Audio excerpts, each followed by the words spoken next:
আমাদের বাগানের peanut butter ফল গাছে কি সুন্দর পিনাট বাটার ফল পেকে আছে দেখুন। এই ফলটা খেতে অনেক মিষ্টি। এই ফলের বাংলা নাম বিন চৌচিয়া ফল।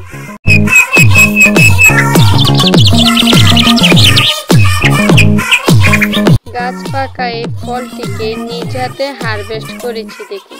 এই ফলটি খেতে অনেক সুস্বাদু, একদম মাখনের মতো।